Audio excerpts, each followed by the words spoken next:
Okay next,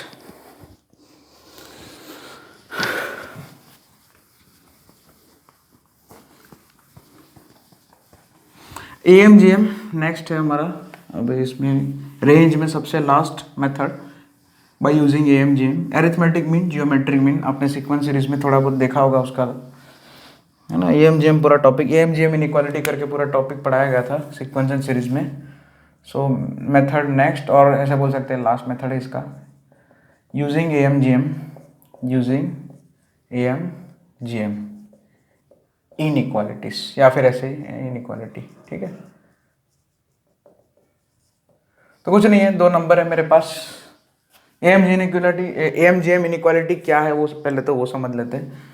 so for AB belongs to R plus, ठीक है। AMGM के लिए जो है AMGM इनइक्वालिटी लगानी है किसी भी दो नंबर पे, तीन नंबर पे, जितने भी नंबर पे, वो सब नंबर जो है पॉजिटिव रियल नंबर ही ले सकते हैं ना। AMGM इनइक्वालिटी के लिए तो कंडीशन आपको पता ही होना चाहिए कि for AB belongs to R plus A plus B by 2 is greater than, always greater than equal to under root of AB। A plus B by 2 क्या हो गया, AM ऑफ AB, और अंडर रूट AB को क्या बोलेंगे, GM of AB।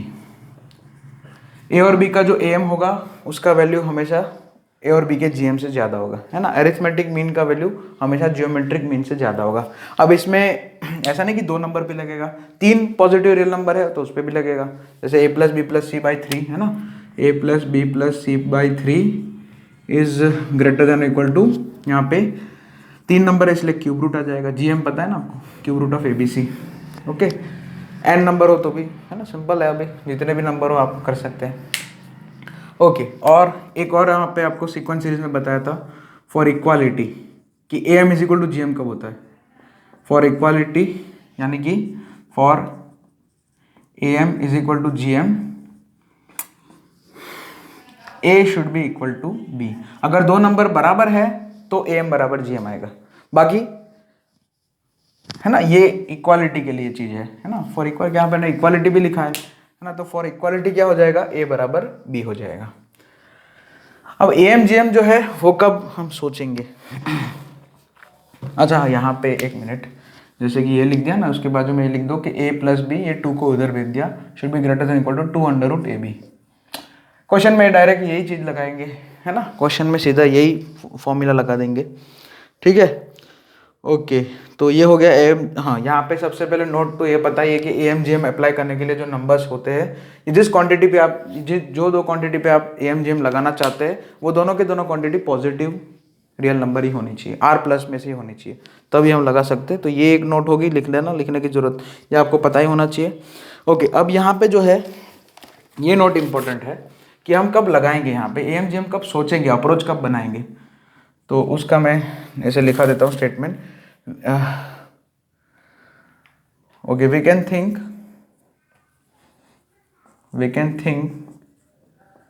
Of applying AMGM inequality, okay, ऐसे लिख देना, टू फाइंड रेंज इफ, जो फंक्शन दिया होता है उसमें कुछ स्ट्रक्चर बनना चाहिए, ये वाला। If variable terms are present in summation form, yes, present, ये एक तो होना चाहिए, present in summation form and, और दोनों एक दूसरे के रेसिप्रोकल होने चाहिए, and their variable parts are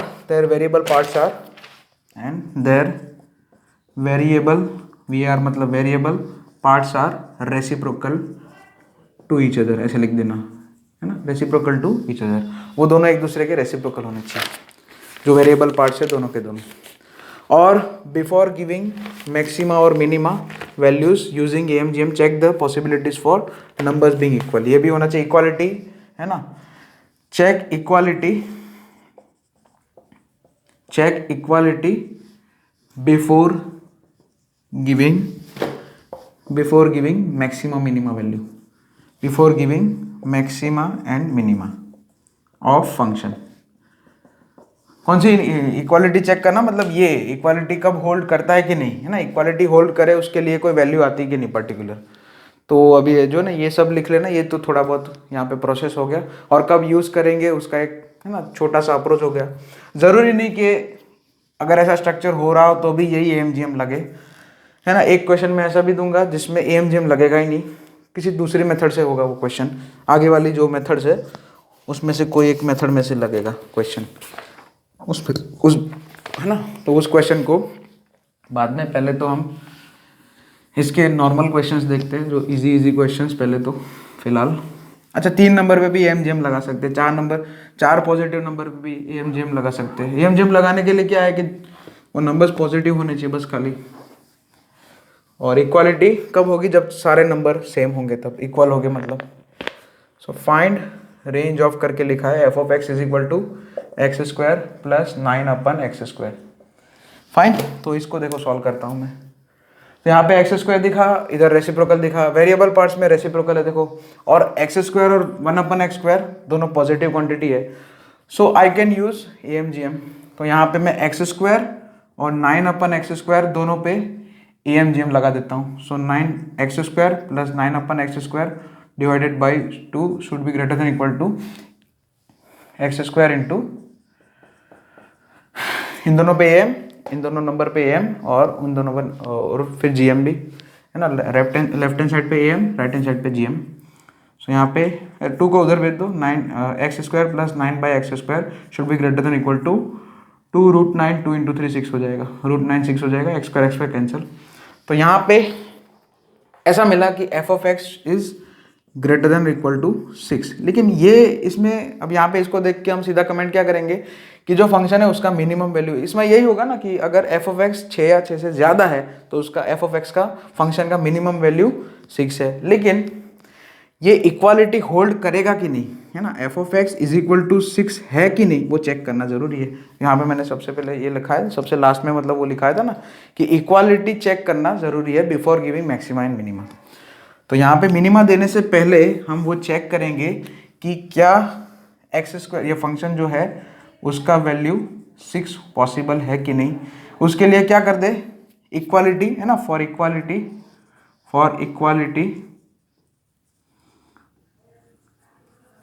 AMGM में इक्वालिटी कब होल्ड करती है, जब दोनों क्वांटिटी बराबर की हो। तो क्या ये दोनों क्वांटिटी बराबर होती है अगर, तो क्या ऐसा कोई x पॉसिबल है जिसकी वजह से ये दोनों क्वांटिटी बराबर हो। अगर नहीं मिलेगा तो यहाँ पे ये मेथड पूरा स्किप हो जाएगा, मिलेगा तो फिर कंटिन्यू करेंगे। सो यहाँ पे x⁴ = 9 हो जाएगा। सो x² = 3 लिखेंगे, ±3 नहीं लिखेंगे, x² कभी -3 थोड़ी होता है। यहाँ पे ना कुछ लोग दिमाग चलाते हैं, सर आपने स्क्वायर रूट लिया तो दोनों साइड प्लस लिखो। अरे x² = +-3 क्यों लिखेंगे हम। सो x² अगर 3 है तो x = ±√3। तो मुझे तो x की 2 वैल्यू मिल रही है ना, मुझे x की 2 वैल्यू मिल रही है इक्वालिटी टू बी होल्ड करने के लिए। मुझे इक्वालिटी जो है वो होल्ड कराने के लिए AM = GM करने के लिए, क्योंकि f(x) = 6 कब होगा, जब यहाँ पे x² + 9/x² मतलब यहाँ पे AM = GM होगा। इसका तो मतलब यही हो ना, आपने इन दोनों में AMGM लगा है तो यहाँ पे f(x) = 6 कब लेगा, f(x) जो है आउटपुट में 6 कब लेगा, जब यहाँ पे AM = GM होगा। तो उसके कॉरस्पॉन्डिंग x का कोई वैल्यू मिल रहा है, यस, ये कंडीशन को सेटिस्फाई कर रहे हैं ना, इक्वालिटी वाली कंडीशन सेटिस्फाई कराने के लिए मुझे x की 2 वैल्यू मिल रही है। x का वैल्यू ±√3 दोनों ही मैंने लिखा है, क्यों, क्योंकि यहाँ पे जो फंक्शन में दिया है वो x² दिया है, x का वैल्यू तो ±√3 आ सकता है ना, मतलब -√3 में लिख सकता हूँ। ओके ठीक है, तो हमें तो वो x की वैल्यू से कोई लेना देना नहीं है, लेकिन मुझे x मिलना चाहिए बस, है ना, इतना मैं बोलना चाह रहा हूँ। सो बस यहाँ पे f(x) > 6 हो गया।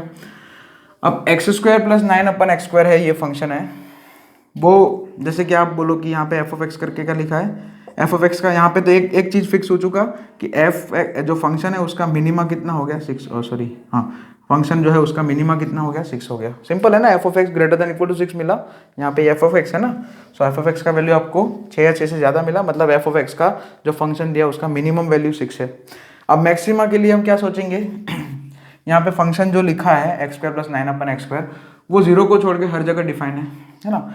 तो मैं अगर बोलता हूँ कि x इन्फिनिटी की तरफ जा रहा है, मतलब मैं ऐसा बोलूँ कि ये x² जो है वो 0 को छोड़, अच्छा x² तो हर जगह कंटिन्यूस है, सॉरी x² तो कंटिन्यूस एवरीवेयर है, और 9/x² जो है वो खाली 0 पे डिफाइन नहीं होगा। तो हम यहाँ पे डोमेन थोड़ी निकाल रहे, हम तो रेंज निकाल रहे हैं। तो जीरो को छोड़ के यहाँ पे ये जो 9/x² है उसको कहीं और तकलीफ तो है नहीं, ठीक है। तो एंटायरली जो पूरा फंक्शन है जीरो को छोड़ के कंटिन्यूस है, फंक्शन जो है F of x is continuous, ठीक है। तो हम जीरो पुट नहीं करेंगे, कोई बात नहीं, है ना। लेकिन अगर हम x इन्फिनिटी की तरफ ले जाते, है ना, अगर x इन्फिनिटी की तरफ ले जाते, अब इन्फिनिटी क्यों सोचा, क्योंकि उसी से देखो यहाँ पे वही है कि एफ ऑफ एक्स कंटिन्यूस है, इंक्रीजिंग है ये फंक्शन, मतलब जो है यहाँ पे तो सीधा हमें फिक्स हो गया ना कि ये चीज़ तो फिक्स हो गई कि एफ ऑफ एक्स का वैल्यू 6 या 6 से ज़्यादा ही होगा। लेकिन हम ये सोच रहे हैं कि यहाँ पे एफ ऑफ एक्स का वैल्यू 6 या 6 से ज़्यादा, तो मतलब ज़्यादा कहाँ तक, मैक्सिमा क्या होगा, यही सोच रहे हैं ना। तो हमारा फंक्शन एक तो कंटिन्यूस है जीरो को छोड़ के, एंटायरली ऑल रियल नंबर, है ना, जीरो को छोड़ के सभी रियल नंबर पे ये जो है कंटिन्यूस फंक्शन है। सो एक्स अगर इन्फिनिटी की तरफ जा रहा है तो ये इन्फिनिटी की तरफ जाएगा, और 9/x² जो है वो जीरो की तरफ जाएगा। एफ ऑफ एक्स में एक्स अगर इन्फिनिटी की तरफ जा रहा है, मैं रख नहीं रहा हूँ इज इक्वल टू इन्फिनिटी नहीं रख रहा हूँ, मैं ऐसा बोल रहा हूँ कि तरफ जाना, टेंस टू होना और इज इक्वल टू, है ना, एग्जैक्ट और अप्रोक्सीमेट दोनों में बहुत डिफरेंस है। एग्जैक्ट मतलब इज इक्वल टू, अप्रोक्सीमेट मतलब टेंस टू या उसकी तरफ जाना, उस वैल्यू की तरफ जाना। तो एक्स अगर इन्फिनिटी की तरफ जा रहा है तो x² भी इन्फिनिटी की तरफ जाएगा और 9/x² जीरो की तरफ जाएगा। तो यहाँ पे ये दोनों क्वांटिटी में एक इन्फिनिटी की तरफ जा रहा है और एक जीरो की तरफ जा रहा है, तो पूरा जो फंक्शन है वो एफ ऑफ एक्स जो है वो भी इन्फिनिटी की तरफ जाएगा, इन्फिनिटी प्लस जीरो ऐसा बोल सकते हैं ना, इन्फिनिटी की तरफ जाना प्लस जीरो की तरफ जाना। तो जो पूरा फंक्शन है इनका जो टोटल है वो एफ ऑफ एक्स जो फंक्शन है जो इनका इन दोनों का टोटल है वो इनफाइनाइट की तरफ जाएगा अगर एक्स इन्फिनिटी की तरफ जा रहा है। तो इसमें फंक्शन का जो है जो वैल्यू है एफ ऑफ एक्स का जो वैल्यू है वो 6 से कम तो नहीं हो सकता है, और मैक्सिमम इनफाइनाइट तक हम जा सकते हैं, है ना, मैक्सिमम जो है इनफाइनाइट तक जा सकते हैं, इसलिए और कंटिन्यूस है इसलिए फंक्शन का रेंज क्या आ जाएगा 6 टू इन्फिनिटी। बस यही लिखना इंपॉर्टेंट था यहाँ पे, 6 टू इन्फिनिटी मतलब 6 से सारी वैल्यू कवर करेगा इनफाइनाइट तक।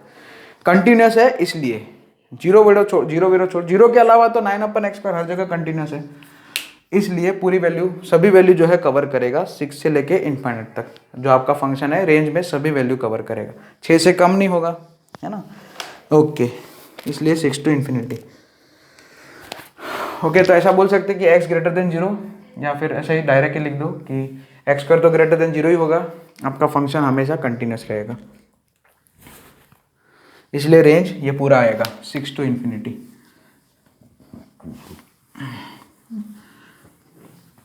आपका ये स्टेटमेंट आ गया ना, f of x is greater than equal to 0, ये भी वेरीफाई हो गया कि इसका मिनिमम जो है 6 है वो अलाउड है, वो ये चेक किया ना हमने, इक्वालिटी वाला कंडीशन है ना, for equality to be hold ये a बराबर b होना चाहिए, मतलब ये दोनों की क्वांटिटी से वहाँ से आपको x मिला ना, इसलिए यहाँ पे तो ये तो कंफर्म हो गया कि फंक्शन का जो मिनिमम है वो 6 ही आएगा।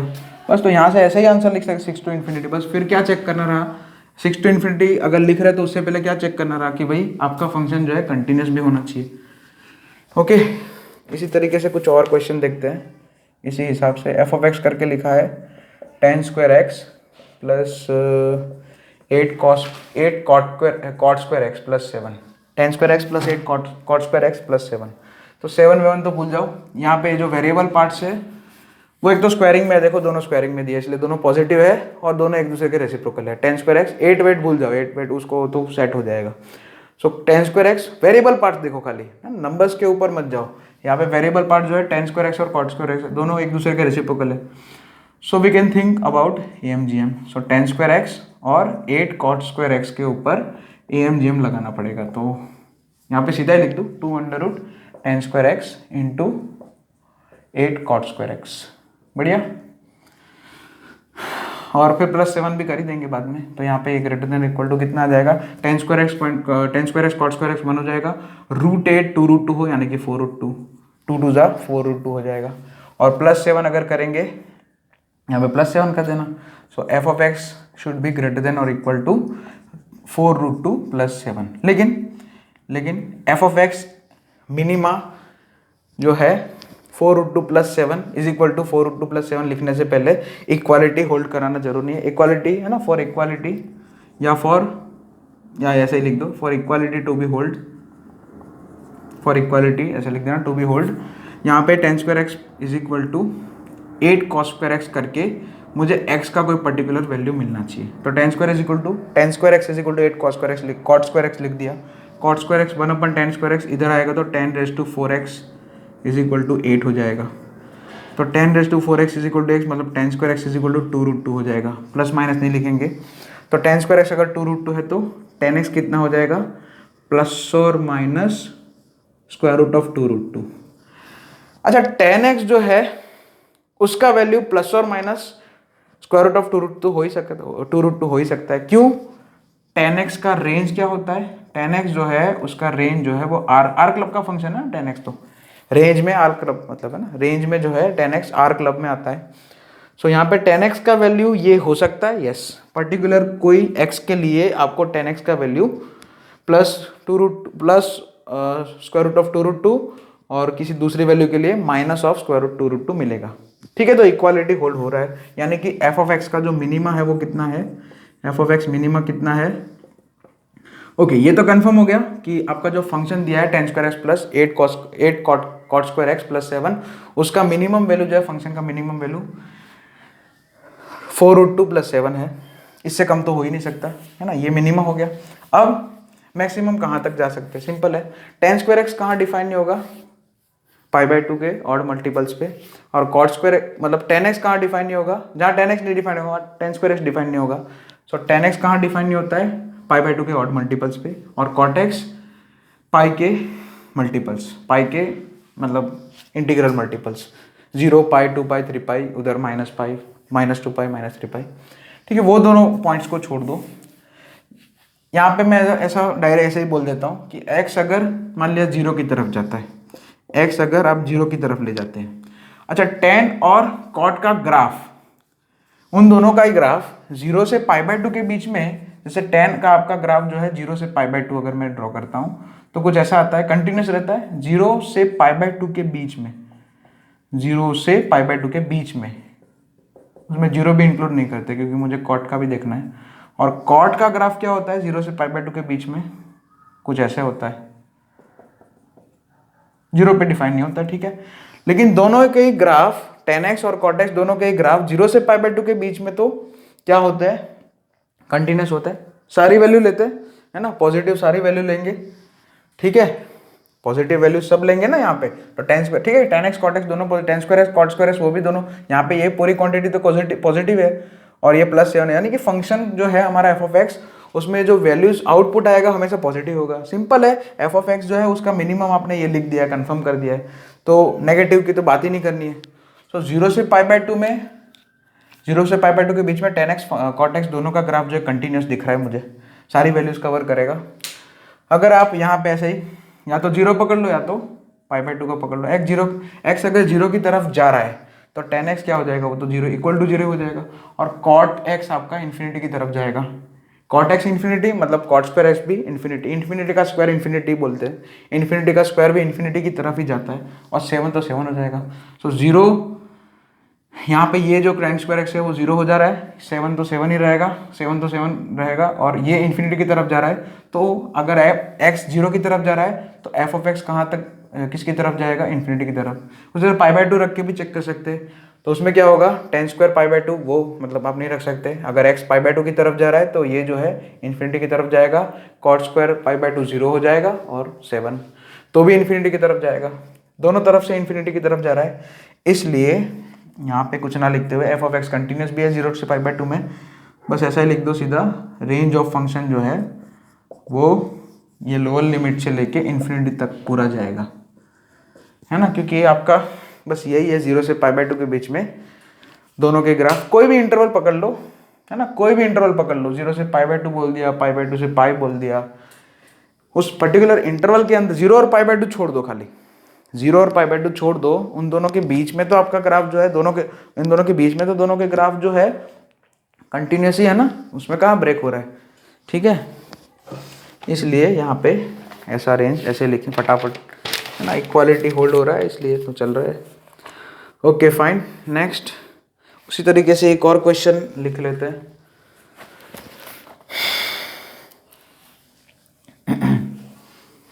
अच्छा, एक क्वेश्चन इसके जैसा मैं होमवर्क देता हूँ, वो खुद कर लेना, और मैं आपको उसके लिए हिंट भी दे दूंगा, sec square x plus 4 cos x square x plus 5। इसमें जो है दो वेरिएबल पार्ट्स है वो सेक स्क्वायर एक्स और कॉस एक्स स्क्वायर एक्स है। ये दोनों एक दूसरे के रेसिप्रोकल तो है नहीं, लेकिन हम कुछ ऐसा कर दे कि ये कुछ ऐसे वेरिएबल्स में कन्वर्ट कर दे कि भाई आप उसमें फिर ये एम सोच सको। जैसे सेक स्क्वायर एक्स लिख दो 1 + tan स्क्वायर एक्स, ठीक है, और यहाँ पे कॉस एक्स को लिख दो 1 + cot स्क्वायर एक्स, यानी कि 4 + 4 cot स्क्वायर एक्स प्लस 5। तो बोले तो क्या बन गया आपका ये tan square x plus 4 cot square x. तो ऐसा ही क्वेश्चन अभी किया ना, ठीक है, 5 + 4 + 1 10 हो जाएगा। तो इसका रेंज निकालना है, tan स्क्वायर एक्स और 4 cot स्क्वायर एक्स के बीच में, मतलब tan स्क्वायर एक्स और 4 cot स्क्वायर एक्स के ऊपर, इन दोनों नंबर के ऊपर, इन दोनों क्वांटिटी के ऊपर एम लगा दो, आ जाएगा आंसर। रेंज ऐसा आ रही है, चेक कर लेना आप, मैं आपको आंसर लिख के दे देता हूँ, 14 to ∞ आएगा, ठीक है। नेक्स्ट क्वेश्चन ये तो इजी था। अब थोड़ा टफ क्वेश्चन देखते हैं। बस यही जो बोल रहा था ना कि मेन क्वेश्चन अभी आएगा, जिसके ऊपर फिर से, ठीक है, एम नहीं लगा पाएंगे हम, है ना, हम ऐसे तो लगा लेंगे लेकिन फिर आगे नहीं लगेगा, फिर आगे जो है प्रॉब्लम हो जाएगा इक्वालिटी में। तो फंक्शन कुछ ऐसा है x² प्लस, पहले तो हम एम सोचेंगे, ठीक है, क्योंकि ऐसे रेसिप्रोकल बन रहा है इसलिए। तो यहाँ पे x² है, यहाँ पे 4/x² + 9 है। फिर यहाँ पे क्या किया मैंने, x² + 9 ऐड किया और 9 माइनस कर दिया। तो यहाँ पे ये और ये देख लो, वेरिएबल पार्ट देखो, इन दोनों में क्या है, वेरिएबल पार्ट्स रेसिप्रोकल है और पॉजिटिव भी है। x² + 9 का वैल्यू क्या होगा, 9 या 9 से ज़्यादा होगा। x² + 9 का वैल्यू जो है 9 या 9 से ज़्यादा होगा, सिंपल है, ये तो पता ही है। सो पॉजिटिव है इसलिए एम लगा दो, x² + 9 इन दोनों पे, x² + 9 और 4/x² + 9 पे एम लगा दिया, ग्रेटर देन इक्वल टू 2√4। ये दोनों कैंसिल हो जाएंगे ना, इन दोनों पे तो लगा है, तो ये दोनों कैंसिल, 4 बचेगा प्रोडक्ट में। सो यहाँ पे ठीक है, -9 बाद में कर देंगे।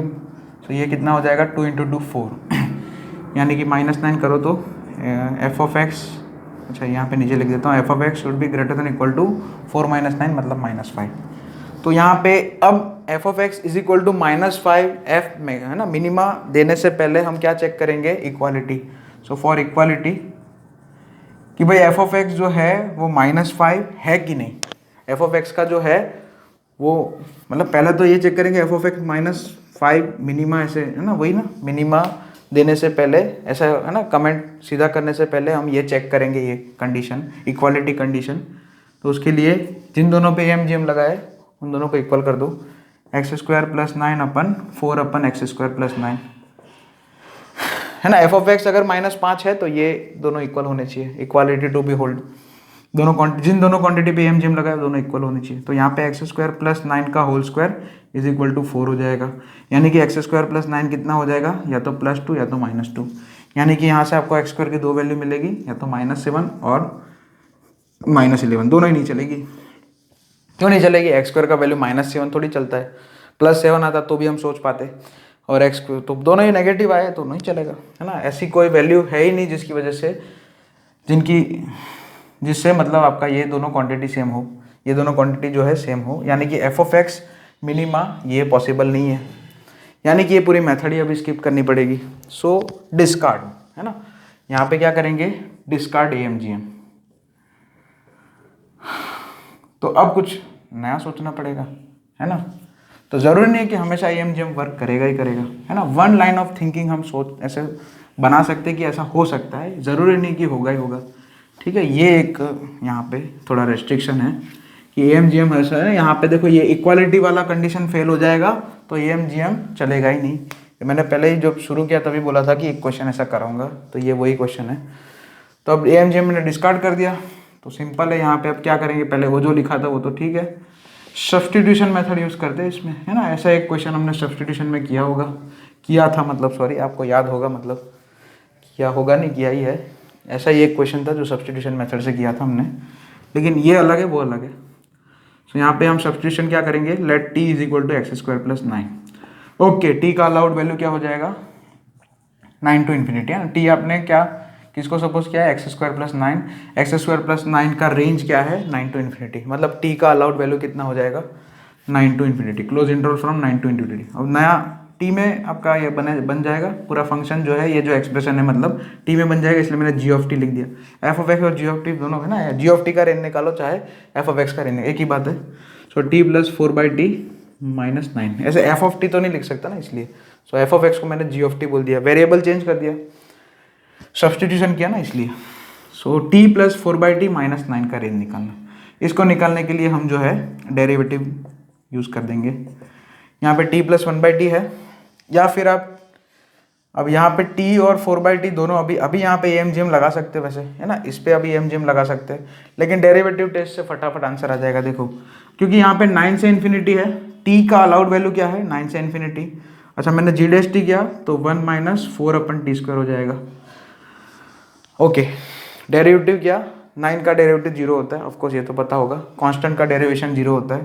तो आपका t का वैल्यू 9 से इन्फिनिट है, तो यहाँ पे अगर t में 9 भी पुट करूंगा तो मुझे 4/81 मिलेगा, ये तो 1 रहेगा, ये जो माइनस 4/t² है तो 4/t² का वैल्यू 4/81 मिलेगा। सो 1 माइनस 4/81 तो है ना, 4/81 जो है 1 से बहुत ही कम होगा, और 9 से जैसे जैसे ज़्यादा लेंगे ये 4/81 फिर 4/100 है ना, और जो है कम होता जाएगा 1 से, यानी कि जी डैश टी ये जो पर्टिकुलर अलाउड रीजन है टी का उसमें ग्रेटर देन 0 है, यानी कि इंक्रीजिंग फंक्शन है। कौन, जी ऑफ टी इंक्रीजिंग मतलब, है ना, जी ऑफ टी कैसा होगा, इंक्रीजिंग, और जी ऑफ टी कंटिन्यूस भी होगा इस पर्टिकुलर डोमेन में। इसको तकलीफ कहाँ पे होगी, t इक्वल टू 0 पे होगी, वो तो हमारे रीजन में है ही नहीं। ठीक है, सिंपल है ना, जी ऑफ टी करके जो लिखा है t प्लस 4/t माइनस 9, इसका जो है प्रॉब्लम कहाँ करेगा, t इज इक्वल टू 0 आएगा, तब t इज इक्वल टू 0 आने का कोई मतलब ही नहीं यहाँ पे, है ना, क्योंकि आपको सबसे पहले जो है ये पर्टिकुलर जो है t का रीजन जो है यानी कि वो फिक्स हो चुका है, इसी में हमने इसका रेंज निकालना है। ये जो t is equal to t belongs to करके ये जो रीजन है उसी में जो है इस एक्सप्रेशन का रेंज निकालना है, वही हमारा एफ ऑफ एक्स का रेंज हो जाएगा। सो जी ऑफ टी एक तो इंक्रीजिंग है इस पर्टिकुलर डोमेन में t के, और जी ऑफ टी कंटिन्यूस भी है ही। ठीक है, ऐसी कोई वैल्यू ही नहीं है जिससे ये अनडिफाइन हो जाए। सो बस सिंपल, फिर वो हमारा नोट लगा दो कि यहाँ पे G of 9 T is equal to 9 put करो, वो मिनिमा देगा, जी ऑफ 9 मिनिमा हो जाएगा। ठीक है ना, जी ऑफ 9 कितना हो जाएगा, कितना बन जाएगा, 9 प्लस 4/9 माइनस 9, 4/9, और इन्फिनिटी है, इन्फिनिटी तक जा रहा है ना, टी में जो इंटरवल है इन्फिनिटी तक जा रहा है। सो टी अगर इन्फिनिटी की तरफ जा रहा है तो ये t टेंस टू इन्फिनिटी हो गया, ये वाला टर्म, फर्स्ट टर्म इन्फिनिटी की तरफ जाएगा, 4/t 0 की तरफ जाएगा, -9 तो -9 ही रहता है। सो इन्फिनिटी प्लस 0 माइनस 9, तो एंटायरली जो आपका जी ऑफ टी पूरा जो फंक्शन बन रहा है वो इन्फिनिटी की तरफ ही जाएगा। ठीक है ना, इन्फिनिटी में से 9 माइनस करने से कोई फर्क नहीं पड़ता है, इन्फिनिटी में ऐसा नहीं कि इन्फिनिटी -9 कुछ और हो जाएगा, इन्फिनिटी -9 भी टेंस टू इन्फिनिटी होता है। ठीक है, सो मैक्सिमा कहाँ तक जाएगा, इन्फिनिटी तक जाएगा। मिनिमा कौन है फंक्शन का, जी ऑफ टी का मिनिमा कितना है, यानी कि जी ऑफ टी मतलब एफ ऑफ एक्स ही है ना, ये दोनों सेम ही है। सो आर ऑफ एफ क्या लिख दूं मैं, close open from 4/9 to close open interval from 4/9 to infinite. और कोई वैल्यू मैंने यहाँ पे क्यों ऐसा ही लिख दिया सीधा, क्योंकि आपका फंक्शन जो है कंटिन्यूस है, ये जो अलाउड रीजन है उसमें, इसलिए ऐसा ही डायरेक्ट लिख देंगे 4/9 से इन्फिनिटी। ओके ओके, तो बस इसी के साथ हमारा रेंज का टॉपिक ख़त्म।